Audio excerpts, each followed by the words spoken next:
नहीं चलेगी, नहीं चलेगी, नहीं चलेगी, नहीं चलेगी। एक 2 मिनिटं बाईट उद्या मग आपण करू पुढचं.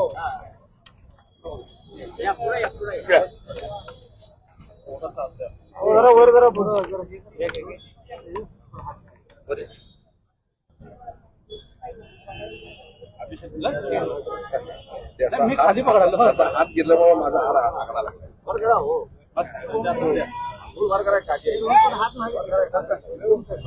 वर करू नका, दिसणार नाही कॅमेऱ्यामध्ये कव्हर करू. काय आज संपूर्ण जगामध्ये मुस्लिमांचं पवित्र रोजा रोज चालू आहे. असं असताना अमेरिकेचे राष्ट्राध्यक्ष ट्रम्प, इस्रायलचे पंतप्रधान नेतान्याहू ज्या पद्धतीनं इराकला संपवलं त्याच पद्धतीनं इराणला संपवण्याचा प्रयत्न चालू आहे.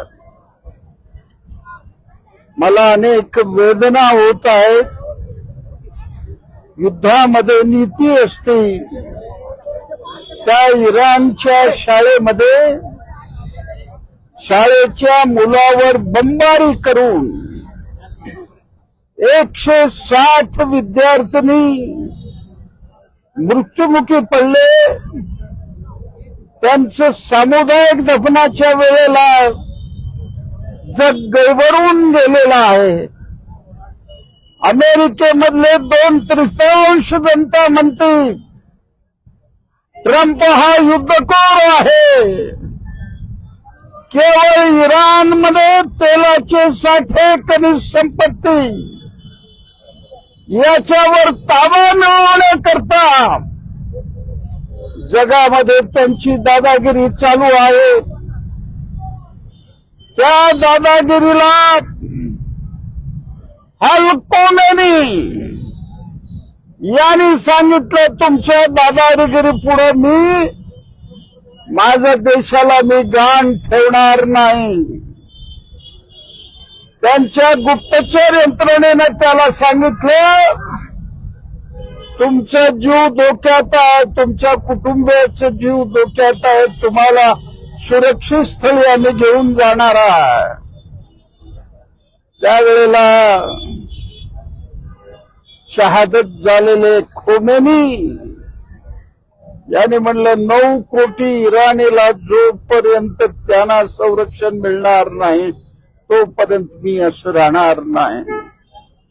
त्यांनी मरण पत्करलं, पण ट्रम्प शरणागती पत्करलं नाही. ट्रम्प संपूर्ण जगाला युद्धाच्या खाईमध्ये लोटणारा आहे.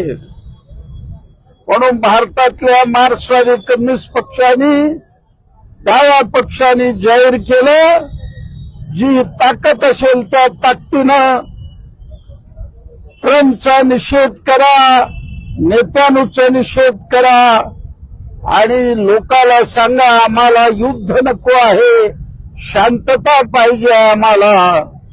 युद्धाने कोणतेही प्रश्न मिटले नाही. आपल्याला कल्पना आहे, हिरोशिमा नागासाकीमध्ये 2 बॉम्ब पडले, संपूर्ण जपान उद्ध्वस्त झाला. तसं अणूच्या युद्धाच्या उंबरठ्यावर अमेरिकेचे राष्ट्राध्यक्ष ट्रम्प घेऊन जाण्याचा विचार करू लागले. त्याचा निषेध करण्याकरता आम्ही आज शेकडो कार्यकर्ते मैदानात उतरलेले आहे. म्हणून शेवटपर्यंत अमेरिकन साम्राज्यवादाला विरोध करणं आणि देशाचं स्वातंत्र्य अबाधित राखणं हे सीपीएमचं काम आहे. त्या कामाकरता वाटेल ते करायची आमची तयारी आहे. याकरता आजचे निदर्शन आहेत. तर पंतप्रधान नरेंद्र मोदी यांच्या भूमिकेकडे कसं बघता तुम्ही? आता पंतप्रधान त्या इस्रायलच्या दौऱ्यावरनं आल्याबरोबर अमेरिकेने हल्ले सुरू केले याचा काय अर्थ काढायचा? तरी पंतप्रधान मोदी साहेबाला आमची विनंती आहे, आखाती देशामध्ये 1 कोटी भारतीय आहेत, तिथे राहतात, त्यांचे जीव धोक्यात आहे. म्हणून पंतप्रधानाला नम्र विनंती आमची, आपण हस्तक्षेप करा, जागतिक संघटनेबरोबर बोला आणि कोणत्याही परिस्थितीत ते युद्ध थांबवा अशी आमची अपील राहणार. सोलापुरात बीजेपीनं या आंदोलनाला परवानगी देऊ नका असं एक निवेदन दिलंय पोलिसांना, तर काय सांगाल तुम्ही? तर जे घटनेला मानत नाहीत त्या लोकांच्या प्रतिक्रिया काय देणार आहे? भारताची जी घटना आहे त्या घटनेप्रमाणे आज आम्ही मागितलेलं आहे.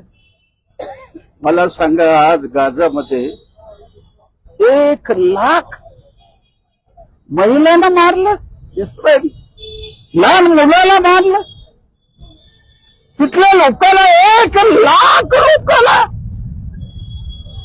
कुठली मानवते आहे? आणि आम्हाला घटनेप्रमाणे अधिकार करू लागले.